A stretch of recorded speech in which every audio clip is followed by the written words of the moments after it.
السلام عليكم ورحمة الله وبركاته، وفيديو جديد من صوت زملكاوي وأخبار نادي الزمالك. فيديو مهم جدا جدا جدا بخصوص بيزيرا يلوح بالبطاقة الدولية، فضيحة رحيل الناشئ بدون مقابل، سيناريوهات بقى تحسم حقيقة رحيل عبد الله السعيد، قائمة نادي الزمالك، تصريحات رئيس النادي المصري الكارثية، والعديد والعديد من أخبار نادي الزمالك. ولكن ابقوا معنا.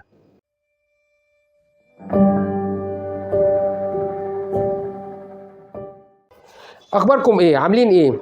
النهارده عندنا فيديو مهم جدا جدا عن اخبار نادي الزمالك، ولكن قبل ما نتكلم انزل اعمل اللايك واعمل الشير وشارك في القناه حتى يصلك كل جديد.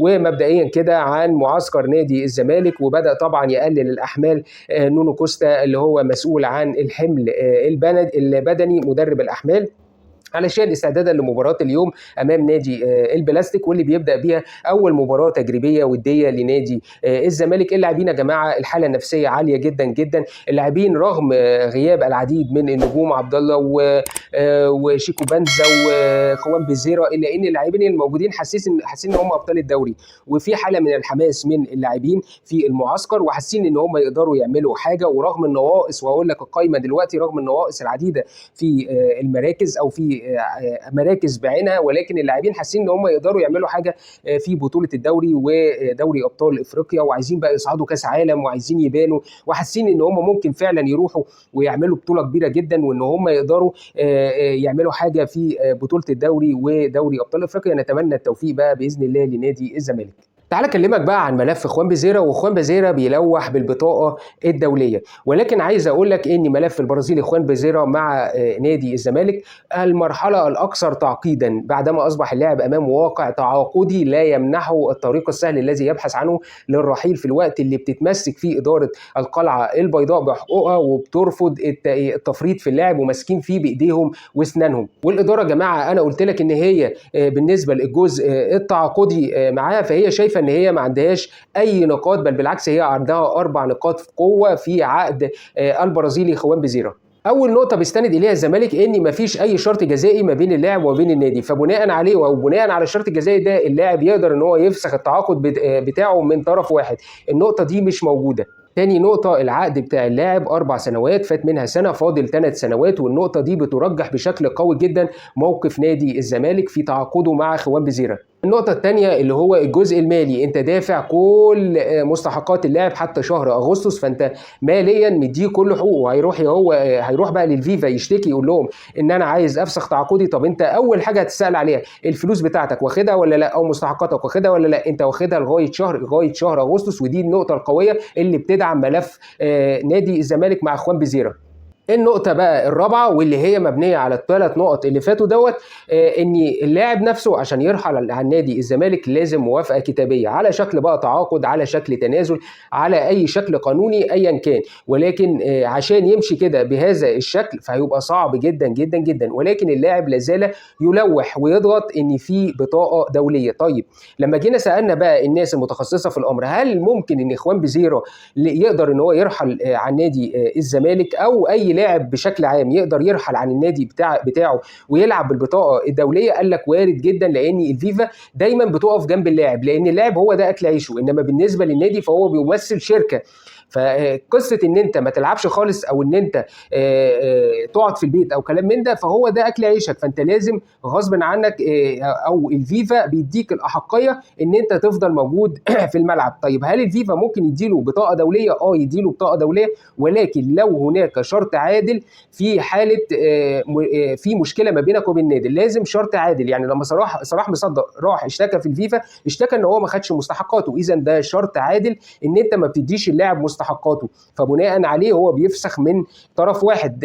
لما مشلاك راح نفس القصه، لما معالي راح نفس القصه، فبناء عليه الشرط العادل ده غير موجود مع اللاعب. ومش شرط على فكره يبقى الفلوس، ولكن ممكن يبقى فيه شيء اخر نادي الزمالك اذاه بهذا الامر. لكن انت بتبص تلاقي احتفالات اللاعب وفيديوهات اللاعب وكلام اللاعب عن نادي الزمالك، كل الحاجات دي ممكن تتاخد في الملف ويدين اللاعب نفسه. فعشان يفسخ من طرف واحد هيبقى صعب جدا، وعلشان ياخد بطاقه دوليه يبتدي يلعب بقى مع اي نادي النادي هتبقى مشكله على النادي وعلى اللاعب نفسه، لان النادي ساعتها هيبقى متواطئ، لان هو حرض اللاعب على ان هو يرحل مع نادي او يرحل من نادي الزمالك. ده بالنسبه لموضوع بزيرة والبطاقه الدوليه. انا بكلمك بقى على استغناء نادي الزمالك عن سيف فاروق جعفر واحمد محمود، والحقيقه ان في كارثه اداريه في هذا الامر. الكارثه الاداريه بالنسبه لسيف فاروق جعفر، هو ليه سيف فاروق جعفر مستمر مع نادي الزمالك لغايه دلوقتي، رغم ان كان في عروض قديمه قبل كده ان هم ياخدوا اللاعب سواء بالاعاره او سواء بالشراء، ان هو اللاعب يرحل. اللاعب يا جماعه عنده 27 سنه، اللاعب خد فرصته كامله، اللاعب ما بيديش اي حاجه في الزمالك، ومن الواضح ان اللاعب مبسوط ان هو لعيب في نادي الزمالك وبيخش وبيطلع مع الشنطه بتاعته داخل نادي الزمالك، طالع من نادي الزمالك، هو مبسوط بهذا الامر. فلاعب زي ده يعتبر عالي على الفريق، فهو مش مساعدك في اي حاجه. لاعب زي ده يرحل. ايه اللي مقعده لغايه دلوقتي؟ كمان سمعنا ان اللاعب ليه حوالي 9 مليون جنيه. ليه لاعب زي ده ليه 9 مليون جنيه؟ وبعدين مين اللي تعاقد معاه اصلا؟ اللاعب اصلا مش مقدم اي شيء، ولكن يبدو ان المجاملات تلعب دور اساسي في هذا الامر. تعال بقى لاحمد محمود، وعايز اقول لك ان قصه احمد محمود دي كارثيه، لانه من شهرين او شهر ونص نادي زد طلب اللاعب احمد محمود في وجود جون ادوارد، وقال لك انا هاخد اللاعب ب 6 مليون جنيه. طيب لاعب زي ده لما انت ناشئ تبيعه ب 6 مليون جنيه، ده رقم كويس جدا. انت لاعب زي ده ما حاولتش ان انت تبيعه ليه؟ ولكن ساعتها رفض جون ادوارد لما جه معتمد جمال وقال لك انا مش عايز سيف فاروق جعفر ومش عايز احمد محمود، فنيا مش هيقدموا لي اي شيء، رغم ان هو بيلعب مكان محمد ابراهيم ومكان عمر جابر في المكان ده، والمكان ده فيه عجز، لكن هو مش هيفيدني فنيا.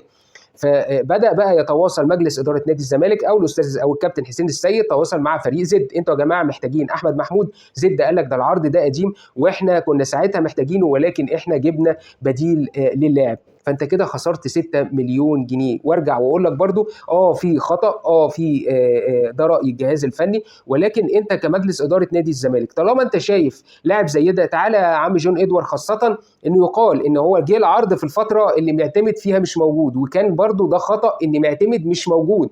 فانت حاجه زي كده ما رفعتش التليفون على معتمد ليه؟ احمد محمود جاي له عرض ب 6 مليون، ابيع ولا لا؟ انت ايه اللي خلاك تعتمد على جون ادوارد؟ ايه اللي خلاك تعتمد على جون ادوارد؟ لا يا باشا، بيع لنا اللاعب دوت، وفي نفس الوقت انا عايز 6 مليون جنيه، لان انت كده بتضيع عليا فرصه، لان اللاعب ده فيه فرصه ان هو يتباع.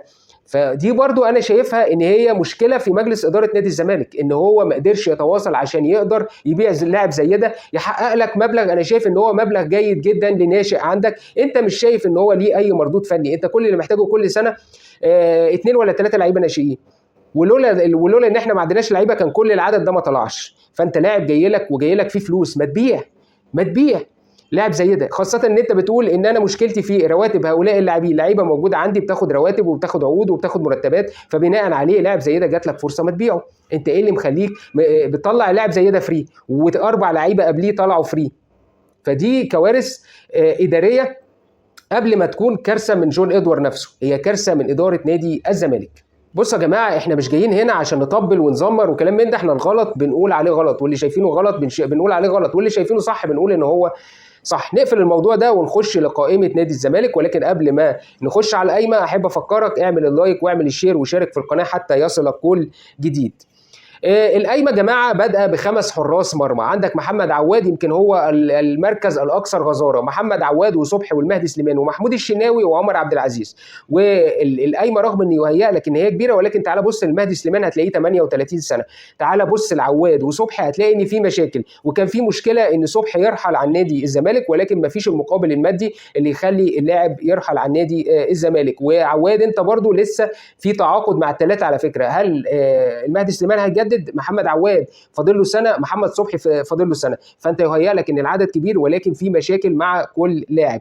تعالى المساكين، عندك الونش والزناري ومحمد اسماعيل واحمد حسام والسيد اسامه، وانا واحد من الناس شايف ان العدد برضو قليل، لان انت برضو عندك مباريات كتير، وبالاضافه ان انت عندك نواقص في بعض المراكز، فانت مضطر تاخد من الخمسه دول تملى المراكز دي، فبناء عليه العدد يعتبر قليل. انت على الاقل محتاج 6 ولا 7 في مركز المساكين، خاصه ان بيبقى عليهم ضغط كبير جدا في المباريات. تعالى الباك ليفت، عندك بن طايق وعندك فتوح وعندك الخضري، يكاد يكون كويس، ولكن برضو انت ممكن تسحب الخضري ترميه في نص الملعب.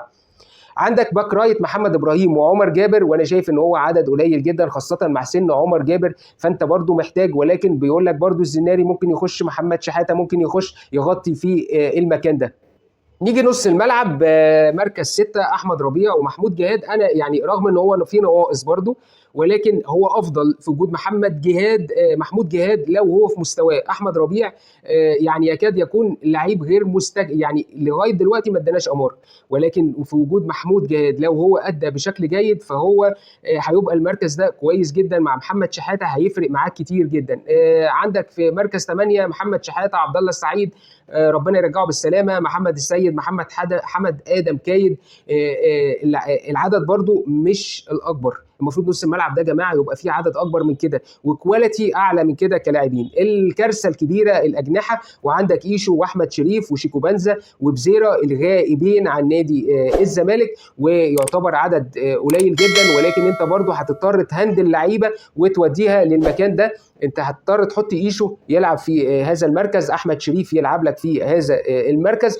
انا شايف ان احنا محتاجين ضعف بقى العدد ده، يعني عوده شيكو بنزا وعوده بزيرا، وعايز 4 على الاربعه دول. المهاجمين عندك عمرو ناصر على فكره مصاب، عودي الدباغ، ناصر منسي، حسام اشرف. يعني يكاد يكون الى حد ما جيد، ولكن برضو انت عندك عودي الدباغ ممكن يلعب كجناح، يبقى انت كده ما عندكش غير عمرو ناصر ومصاب، وعندك ناصر منسي هيبقى موجود، وحسام اشرف برضو ما قدمش المردود في الفني سواء في نادي السابق سموحه او في نادي الزمالك او مع نادي الزمالك قبل كده. ولكن هنشوف بقى الاحداث هتسري يعني ايه. دي قائمه نادي الزمالك، طبعا في نواقص كتير جدا جدا، ولكن ان شاء الله ان شاء الله الكلام ده كله يا جماعه هيبقى في الفتره ديت لغايه شهر يناير. نتمنى بقى ايقاف القيد التاديبي، وده اللي هيبقى موضوعنا التالي. ولكن انزل اعمل اللايك واعمل الشير وشارك في القناه حتى يصلك كل جديد من اخبار نادي الزمالك. نادي الزمالك يعني بيحاول ان هو يحصل على فرصه. احنا عارفين اللي رفع او اللي عمل لك الايقاف دوت هو لجنه فض المنازعات بالفيفا، وليست لجنه الانضباط. الملف ما تحولش للجنه الانضباط، الملف لو اتحول للجنه الانضباط فانت العقوبه مش هتشال، ولكن لجنه فض المنازعات ممكن العقوبه تشال او العقوبه تقل، ممكن تقل لفتره واحده ايقاف قيد. واعتقد ان هي دي المتاحه، ان حته ان هي تشال خالص هيبقى صعب. فلذلك يامل نادي الزمالك ان هو يقدم الملف بتاعه، ويامل ان هو بقى يخفض العقوبه من فترتين الى فتره واحده، وفي شهر يناير ان شاء الله يتم عقد صفقات علشان تبقى دعم لفريق نادي الزمالك. خلي بالك الصفقات الكتير برضو هتبقى مشكله على الفريق، لان انت هيجي لك مثلا هتشتري 6 أو 7 لعيبه، فانت هتخش باللعيبه ديت وتبتدي بقى تلعب في البطوله، محتاج انسجام ومحتاج. فانت حتى الصفقات اللي جايه لنادي الزمالك فانت محتاج برضو حته ان يبقى في انسجام. فانا اعتقد برضو ان انت حاول في شهر يناير ما تكترش الصفقات، لان انت محتاج كل ما هتجيب اكتر كل ما انت محتاج انسجام اكتر. فانت محتاج يعني يا دوب شوف المراكز الناقصه اللي عندك في الاجنحه، مركز الجناح، مركز نص الملعب، ما تزودش عن كده علشان برضو تجيب يعني زي ما بيقولوا كده اقل القليل، عشان يحصل انسجام سريع ما بين المجموعه اللي هتيجي والمجموعه اللي موجوده. كابتن حسين السيد امبارح عمل لقاء واتكلم وطلع تصريحات وقال لك ان احنا هنسدد حوالي 90% من كل مستحقات اللاعبين قبل بدايه الموسم. نتمنى ان شاء الله ان هي تكون 100%. اتكلم عن قضيه بزيرو يا جماعه، وقال ان احنا لن نتخلى عن اللاعب، واحنا يعني احنا طلبنا من اللاعب ان هو ينزل واللاعب ما نزلش، فبناء عليه احنا موقفنا سليم، واحنا منتظرين اللاعب يجي يشارك مع نادي الزمالك. وبالنسبه لعبد الله السعيد برضو بعتنا لعبد الله السعيد وحتى الان اللاعب لم يستجيب، واحنا موقفنا سليم جدا مع هؤلاء اللاعبين خلال الفتره اللي فاتت. وبالنسبه يا جماعه عبد الله السعيد، عايز اقول لك ان موقف عبد الله السعيد اتغير 180 درجه. على فكره هو الطبيعي بتاع عبد الله السعيد كده، بيروح اي نادي وبيتعامل بمنتهى الاحترافيه. حته المشاعر والكلام ده مش موجوده عند عبد الله السعيد. فعبد الله السعيد بيتعامل هي الطبيعه ديت، اديني فلوس هلعب، ما تدينيش فلوس مش هلعب. بص عليه مع الاسماعيلي، مع الاهلي، مع بيراميدز، مع الانديه ديت كلها ومع الزمالك، هتديني الفلوس بتاعتي. القصه بيننا وبين بعض او العلاقه هي الفلوس، فالفلوس هي الفيصل وهي اللي بتتكلم. دي طبيعه عبد الله السعيد. حته الانتماء والولاء دي مش موجوده عند عبد الله السعيد، مش موجوده تماما. فبناء على الموقف بتاع عبد الله السعيد، مجلس اداره نادي الزمالك بيبص بشكل تاني بقى للامر، بيبص للامر ان انت كعبد الله، انت كان ممكن اقول لك شكرا على كده السنه اللي فاتت، واقول لك شكرا على كده يا عبد الله، انا خدت منك سنتين مع السلامه يا عبد الله، ولكن انا مديت لك لمده سنتين اخرين، سنه هتاخد 20 مليون وسنه هتاخد 15 مليون. وعلى فكره هو كان طالب اكتر 40 وكلام من ده، قالوا له مفيش الكلام ده، هم 20 و20 برضو ياما عليه. فانت راجل ده عندك 42 سنه وتقديرا واحتراما ليك، فانت مكمل معانا السنتين اللي جايين. فهم بيبصوا لها كده ان انت كمردود فني مش المردود الفني اللي هو بيغير الفرقه، لا انا خليتك تستمر نظرا لقيمتك كعبد الله السعيد ونظرا لاحترام جماهير الزمالك ليك كعبد الله السعيد. فانتظر ان في سيناريوهات هتتغير برضو بعد عبد الله السعيد وبعد عودته لنادي الزمالك. وارد جدا ان هو يرجع لنادي الزمالك، او وارد جدا ان هو يطرح رحيله، ومطروح على فكره رحيله. لو انت عايز تمشي هات لي عرض وتوكل على الله واتنازل عن مستحقاتك وامشي، الباب مفتوح. فالجزئيه دي هتبقى موجوده. الحاجه الثانيه لو هو جه بقى واتفق على فلوسه وان هو مش هيرجع قبل ما ياخد فلوسه، فده وارد جدا، فانت هتفضل موجود. ولكن انا بقى حسب احتياجاتي الفنيه ليك، مش هيبقى فيه بقى الحته القديمه، لا انا محتاجك بقى دي 10 دقائق نص ساعه هنزلك الفتره دي. ولكن حته ان انت بقى تاخد المباراه اولها او كلام من ده، لا هو الاحتياجات الفنيه فقط لا غير. وهيحاولوا بقى يقلصوا ادواره بقى ككابتن للفريق، بعتمد عليه خلال الفتره اللي جايه. ويمكن من فتره كده يومين او حاجه تم الاعلان طبعا على كباتن الفريق. فعبد الله السعيد انا مش هتعامل معاك بقى من نقطه ايه ان انت بقى كنت بتعامل معاك ان انت كابتن للفريق بتلم اللعيبه وبتجمعهم وكلام من ده ومش عارف، لا دورك بقى ان انت تعمل كده. الدور بتاعك ده اصبح غير موجود او مش هيبقى معايا، لان انت كده حسبت نفسك بقى على جون ادوارد اللي مشى، يبقى انت كده مش مع نادي الزمالك، انت مع الشخص اللي مشى، وبناء عليه الوضع اتغير والمعامله نفسها مع عبد الله السعيد هتتغير خلال الفتره اللي جايه.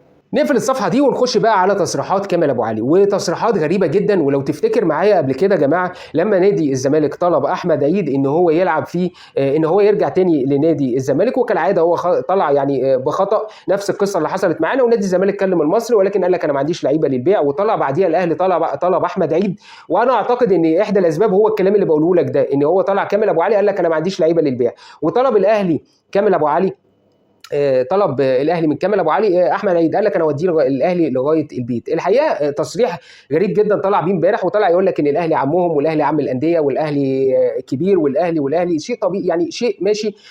انت اتكلم قول زي ما بتقول، ولكن انت تمثل المصري فانت اتكلم عن نفسك، يعني قول الاهلي عم المصري والاهلي بيعمل اللي يعمله في المصري، ولكن ما تعممش بقى على كل الانديه، ما تتكلمش بالنيابه على كل الانديه. دي نقطه.